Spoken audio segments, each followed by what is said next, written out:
பெரியவர்கள் அனைவருக்கும் வணக்கம். இன்றைய நாள் 123வது நாள், தேதி 5/6/2025. பொருந்தாச் சொல்லை கண்டறிதல் அப்படின்ற பகுதியில பயிற்சி பகுதி தான் இப்ப நாம பார்த்துக்கிட்டு இருக்கிறோம். அந்த வகையில அடுத்து நாம பார்க்க இருக்கக்கூடியது பாருங்க, அட்டமங்கலம் அப்படின்னு குடுத்திருக்கிறாங்க. அதாவது கருவிகள் அப்படின்ற அடிப்படையில தான். அத்தியாவசியம் அப்படின்னு பார்த்தோம் அப்படின்னா, சாமரம், நிறைகுடம், கண்ணாடி, தோட்டி, முரசு, விளக்கு, கொடி, இணைக்கயல் அப்படிங்கிறது. அப்ப ஒரு செயல்பாட்டுக்கு நாம போறோம் அப்படின்னா, அது சார்ந்த அத்தனை பொருளையும் உள்ளடக்கியதா ஒரு பொதுவான வார்த்தைகள அங்க குடுத்திருக்கிறாங்க அப்படின்றது தான். 12 வகையான ராசிகள் நமக்கு தெரியும். மேசம் ரிஷபம், மிதுனம் கடகம், சிம்மம் கன்னி, துலாம் விருச்சிகம், தனுசு மகரம், கும்பம் மீனம். புறத்திணைகள் நாம ஏற்கனவே அகத்திணை படிக்கிறோம். புறத்திணை அப்படின்றது வெச்சி, கரந்தை, வஞ்சி, காஞ்சி, உளிங்கை, நொச்சி, தும்பை, வாகை, பாடாந்திணை, பொதுவியல், கைக்கிளை, பெருந்திணை. இது எல்லாமே பார்த்தீங்க அப்படின்னா, இதற்கான பூவும் நமக்கு குடுத்திருப்பாங்க இல்லையா? என்னென்ன பூ வரும், அந்த பூவினுடைய அமைப்பு எந்த மாதிரி இருக்கும் அப்படின்ட்டு. அது கடந்து அதற்குரிய அர்த்தமும் நம்ம குடுத்திருக்கிறாங்க பாருங்க. வெச்சி கவர்தல், மீட்டல் கரந்தையாம் அப்படின்ற செய்யுள் நமக்கு வரும். அதன் வகையில வெச்சி, நிறை கவர்தல். நிறைனா என்னது? இந்த மாடுகள், கால்நடைகள். கரந்தை நிறை மீட்டல். வஞ்சி போருக்குச் செல்லுதல். மண்ணாசையின் பொருட்டு போர் புரிதல். காஞ்சி போரை எதிர்த்தல். காஞ்சின்னா என்ன அர்த்தம்? நிலையாமை அப்படின்னு அர்த்தம் இல்லையா? உளிங்கை மதில் வளைத்தல். நொச்சி மதில் காத்தல். மதில் காத்தல்னா உள்ளிருந்து தாக்குதல் அப்படின்னு சொல்லுவாங்க. தும்பை வெற்றிக்காக போரிடுதல். வாகை வெற்றி வாகை சூடுதல் அப்படின்னு சொல்லுவாங்க இல்லையா? வாகை. பாடாந்திணை ஆண்மகனை போற்றுதல். மேல பார்த்த விஷயங்கள்ல ஆண்மகனின் அந்த கேரக்டர் இருக்குல்ல, குணத்தை போற்றாத பகுதி எல்லாமே நமக்கு இந்த பாடாந்திணையில இடம்பெறும். பொதுவியல் பொதுவானவை. கைக்கிளை அப்படின்றது ஒருதலை காமம், ஒருதலை காதல். பெருந்திணை அப்படின்றது பொருந்தா காமம். அரசருக்குரிய 10 அப்படின்னு நமக்கு கொடுக்குறாங்க. என்னென்னலாம்?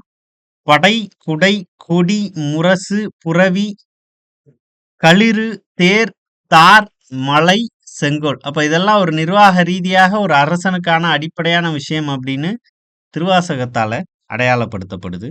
10 பாட்டு நூல்கள் சரியா? 11 கீழ்க்கணக்கு பார்த்தோம், 8 தொகை பார்த்தோம், 10 பாட்டு இப்ப பார்க்கிறோம். என்னது? ஆற்றுப்படை நூல்கள் பெரும்பாலும் இதுல வந்துருது. திருமுருக ஆற்றுப்படை, பொருணர் ஆற்றுப்படை, சிறுபான் ஆற்றுப்படை, பெரும்பான் ஆற்றுப்படை, முல்லைப்பாட்டு, மதுரை காஞ்சி, நெடுநல்வாடை, குறிஞ்சிப்பாட்டு, பட்டினப்பாலை, மலைபடு, கடாம் அப்படின்றது தான். ஸோ 10 பாட்டு அப்படின்ற பகுப்பு நாம இங்க பார்க்கிறோம். பிள்ளைத்தமிழ் ஆண்களினுடைய வயதையும் பெண்களினுடைய வயதின் அடிப்படையிலையும் பகுப்பு பார்த்தோம் இல்லையா? இப்போ இதுல இந்த பிள்ளைத்தமிழ் பருவங்களை குறிச்சிருக்கிறாங்க. இதுல ஆண்பால் பிள்ளைகளுக்கான அந்த செயல்பாடுகளும் பெண்பால் பிள்ளைகளுக்கான செயல்பாடுகளும் நமக்கு கொடுத்திருக்கிறாங்க. இப்போ பொதுவானவை என்னது? காப்பு செங்கீரை, தாள் சப்பானி, முத்தம் வருகை, அம்புலி அப்படிங்கிறது. இப்ப ஆண் பிள்ளைகளுக்கானது சிற்றில் சிறுபறை சிறுதேர். சரியா? இந்த வீடு கட்டி விளையாடுவாங்க அப்படின்னு சொல்லுவாங்க. பறை அடித்தல், தேர் இழுத்தல். சரியா? இந்த மாதிரியான விளையாட்டுகள் தான். சிற்றில் சிறுபறை சிறுதேர். பெண் பிள்ளைகளுக்கானது அடையாளப்படுத்தப்படுகிறது. கலங்கு அம்மானை பூசல் அப்படிங்கிறது தான். சரிங்களா? ஸோ அப்ப காப்பு செங்கீரை, தாள் சப்பானி, முத்தம் வருகை அம்புலி, சிற்றில் சிறுபறை சிறுதேர் ஆண்பால் பிள்ளைகளுக்கானது. கலங்கு அம்மானை ஊசல் பெண்பார் பிள்ளைகளுக்கானது. இந்த செங்கீரை அப்படின்றது நமக்கு எப்படி அடையாளப்படுத்துவாங்க? அந்த குழந்தை மெல்ல தலையை அசைக்கிற அந்த ஒரு பருவம் அப்படின்னு நமக்கு சொல்லியிருப்பாங்க இல்லைங்களா? ஸோ அப்போ அதை தெளிவுபட பார்த்து வச்சுக்கணும். 11 கீழ்க்கணக்கு நூல்கள் நம்ம பார்த்தது தான்.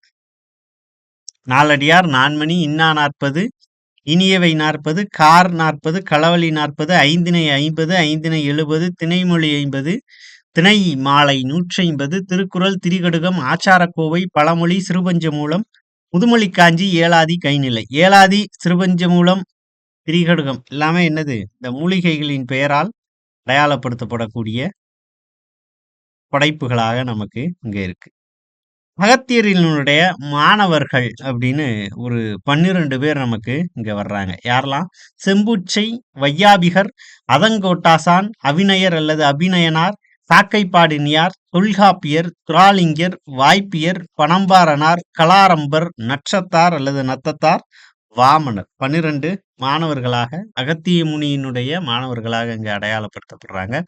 சங்கம் வைத்து தமிழ் வளர்த்த மதுரை அப்படின்னு சொல்றோம். அந்த வகையில சங்கம் வளர்த்த மன்னர்கள் யார் யாரெல்லாம் அப்படின்னா, காய்ச்சின வெழுதி, கடுங்கோன், வேண்டேர் செழியன், உக்கிரப்பெருவெழுதி அப்படின்னு நமக்கு சொல்றாங்க. அப்ப இதெல்லாம் என்னது? ஒரு எடுத்துக்காட்டுகள் தான். இல்லையா? ஒரு பொதுவான தலைப்பின் கீழ இந்த விஷயங்கள் எல்லாத்தையுமே இது உள்ளடக்கியது அப்படின்றத நமக்கு உணர்த்தும் விதமா தான் அந்த கேள்வியானது இருக்குது. இது கடந்து நாம இலக்கணத்துல படிச்சிருப்போம் இல்லையா? பெயர்ச்சொல், வினைச்சொல், வினைத்தொகை, வினை எச்சம், பெயர் எச்சம் இதெல்லாமே படிச்சிருப்போம். தொழிற்பெயர். இப்போ ஒரு 4 வார்த்தைகள் குடுத்திருக்கிறாங்க அப்படின்னா, அந்த 4க்கும் இலக்கண குறிப்பு நமக்கு எழுத தெரியணும். சரியா? அப்ப அந்த இலக்கண குறிப்பு எழுதும்போது, வேறுபட்ட இலக்கண குறிப்ப கொண்ட ஒரு வார்த்தை இருக்கு அப்படின்னா, அதுதான் பொருந்தாச்சொல் அப்படின்னு நமக்கு அடையாளப்படுத்த தெரியணும். சரிங்களா? அப்ப இதுல ரொம்ப கடினமான கேள்விகள்லாம் இருக்க போறதில்ல. என்ன குடுத்திருக்கிறாங்க அப்படின்றத மட்டும் ஒரு தடவ ஒரு எடுத்துக்காட்டுக்கு பார்த்துடலாம். சரியா? அப்ப முதல் கேள்வி நமக்கு என்ன கேட்குறாங்க? மலரின் பருவத்தை குறிக்காத பெயர் எது அப்படின்னு நம்ம கேட்குறாங்க. ஏற்கனவே நாம பார்த்துருக்கிறோம் இல்லையா? எந்த பகுதியில நமக்கு இருக்கு அப்படின்னு படிச்சிருக்கிறோம். 10ஆம் வகுப்புல பார்த்தீங்க அப்படின்னா, முதல் வகுப்புல இருக்கும். மிக முக்கியமான ஒரு பகுதி இல்லையா? ஒரு விதையான விதையானது விருட்சமாகி, காயாகி, கனியாகி, அது கடைநிலையை அடையக்கூடிய வரையில, அது என்னென்ன மாதிரியான வார்த்தைகளால குறிக்கப்படுது அப்படின்றத நமக்கு குடுத்திருப்பாங்க. சொல்வளம் அப்படின்ற ஒரு பாடம் தான் அது. அப்போ ஒரு சாதாரணமான ஒரு விஷயமா அத நாம எடுத்துக்க முடியாது. தமிழ்ல எத்தனை வகையான சொற்கள் இருக்கு. சொல்வளம் அப்படின்னு சொல்றோம்ல. அப்ப அவ்வளவு வளமிக்க சொற்கள் தமிழ் மொழியில இருக்குதா? நாம அத சொல்லாடல்ல பயன்படுத்திட்டு இருக்கிறோமா? அப்படின்னு நம்மளையே ஆச்சரியப்படுத்தக்கூடிய ஒரு பகுதியா தான் அந்த ஒரு பகுதி நமக்கு இருக்கு. இல்லையா? ஸோ அந்த ஒரு 7 வகை குடுத்திருப்பாங்க நமக்கு. அதத்தான் நாம இந்த பகுதியில பார்க்கிறோம். இல்லையா? ஸோ அப்ப அதுல மலரின் பருவத்தை குறிக்காத பெயர் அப்படின்றது என்னது? அகறு அப்படிங்கிறது தான். ஏன்னா நம்ம மத்தது எல்லாமே படிச்சிருக்கிறோம். இல்லையா? அலர் அப்படின்றதும் படிச்சிருக்கிறோம். முகை அப்படின்றதையும் படிச்சிருக்கிறோம். வி அப்படின்றதையும் படிச்சிருக்கிறோம். அப்ப இதுல நமக்கு பொருந்தி வராதது என்னது? அகறு அப்படின்றது தான். அரும்பு, மொட்டு, முகை, மலர், அலர், வி, செம்மல் அப்படின்னு படிச்சிருக்கிறோம். இல்லையா? 2வது கேள்வி பாருங்க. பொருந்தாததைச் சுட்டுக அப்படின்றது தான். பித்தம், வாதம் இது எல்லாமே என்னது? ஒரே மாதிரியான அந்த உணர்வுகள குறிக்கக்கூடிய வார்த்தையாத்தான் நமக்கு இருக்குது. இல்லையா? ஸோ அப்ப பொதுவாவே நமக்கு கேள்விகள் கேட்கப்படும்போது 4 ஆப்ஷனையும் பார்க்கணும். பொருந்தாதது இதுல எது?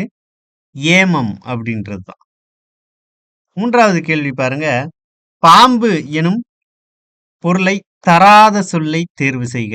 இந்த பாம்பு, கடல், காடு. இந்த 3க்கும் பார்த்தீங்கன்னா, எண்ணிலடங்காத வார்த்தைகள் நமக்கு இலக்கியங்கள்ல செய்யுள் பகுதியில பயன்படுத்தி இருக்கிறாங்க. அது கடந்து பாக்ஸ் கன்டென்ட்டாவும் நமக்கு நெறைய குடுத்திருக்கிறாங்க. இல்லையா? இப்ப அந்த வகையில இந்த இடத்துல சரியா நமக்கு பொருந்தி வரக்கூடிய வார்த்தை, அதாவது பாம்பு அப்படின்ற அர்த்தத்துக்கு பொருந்தாத வார்த்தை அப்படின்றது நமக்கு என்னது? முளை அப்படின்றது தான். So option B. அதே மாதிரி கடலை குறிக்காத சொல்லை கண்டறிக அப்படின்னு சொல்றாங்க. கடலை குறிக்காத சொல் பௌவம், புணரி, பறவை எல்லாமே நமக்கு என்னது? பறந்து விரிந்து கிடப்பதால் பறவை அப்படின்னு பெயர் பெற்றுச்சு அப்படின்னு பெயர் காரணம்லாம் பார்த்தோம். இல்லையா? அப்ப புனை அப்படின்றது தான் சரியான பதில். பொருந்தா சொல்லை கண்டறிக அப்படின்ற அடிப்படையில மேதி, எண்கு, கேழல், மஞ்ஞை இதெல்லாம் எத குறிக்குது? மேதி அப்படின்னா எருமக்கடா அப்படின்னு சொல்லுவாங்க இல்லையா? எருமை. எண்கு அப்படின்றது கரடிய குறிக்குது. இது எல்லாமே நமக்கு புத்தகத்துல இருக்கதான் செய்யுது. கேழல் அப்படின்றது என்னது? பன்றிய குறிக்குது. இந்த மஞ்ஞை அப்படின்றது மயில குறிக்குது. சரியா? மயிலுக்கான மற்றொரு வார்த்தை.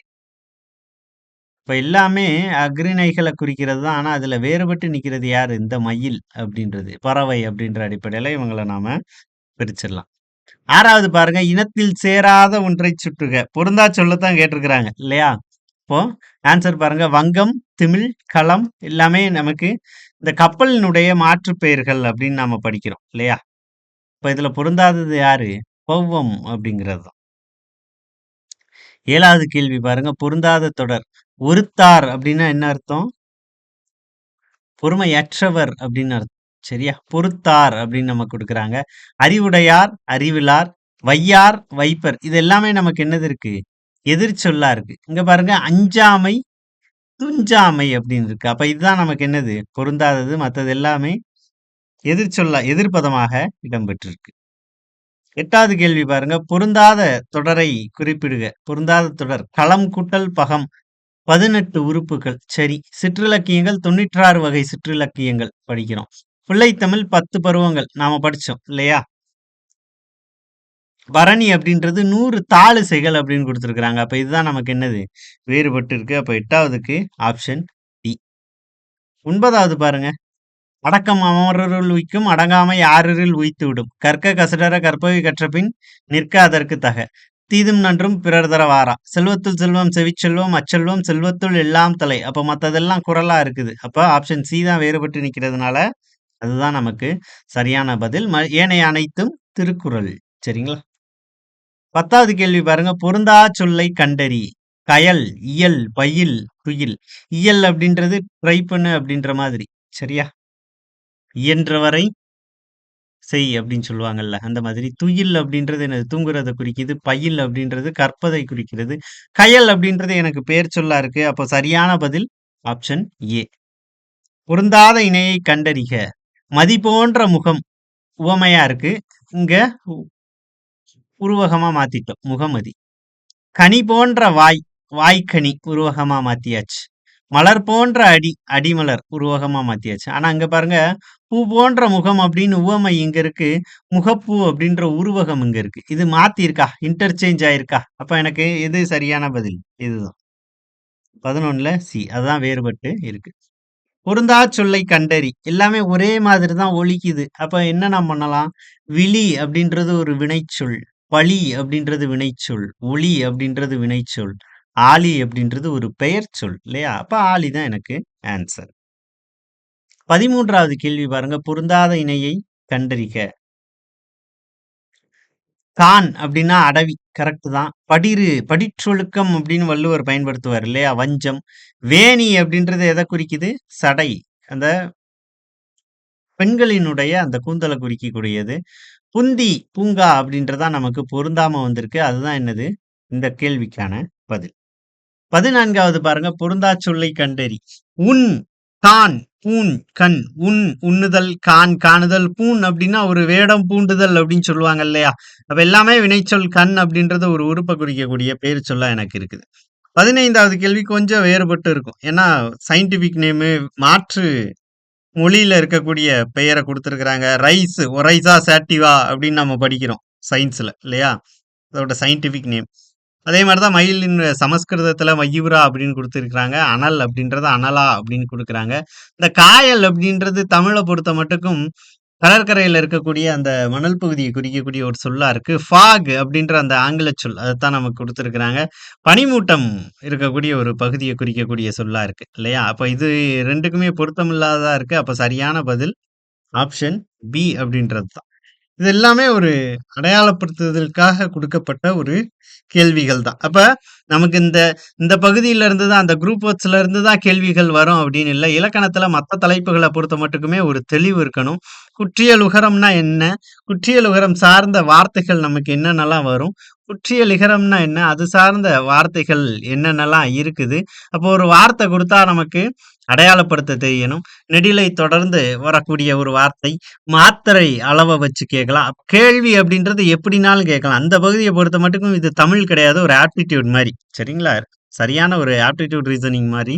சரியான காரணத்தோட ஆப்ஷன் வச்சிருப்பாங்க. அத கண்டறிவது நம்முடைய வேலை. அப்ப அந்த வகையில தமிழ்ல எல்லா தலைப்புகள்லயும் கொஞ்சம் தெளிவு பெற்றிருந்தா, அந்த மாதிரியான விஷயங்கள்ல நமக்கான மதிப்பெண்கள ரொம்ப சுலபமா எடுத்துறலாம். ஏன்னா, மத்தவங்க தயங்கி நிக்கிற, பின்தங்கி இருக்கிற பகுதியில நாம முன்னேறி செல்றது தான் நமக்கான பலம் இல்லைங்களா? ஸோ அந்த வகையில இந்த பகுதிய கொஞ்சம் தெளிவுபட பார்த்து வச்சுக்கணும். இது சார்ந்த கேள்விகள் பத்தின புரிதலையும் நாம வளர்த்து வச்சுக்கணும். நல்ல தலைப்புல அடுத்த காணொளியில சந்திக்கலாம். நன்றி.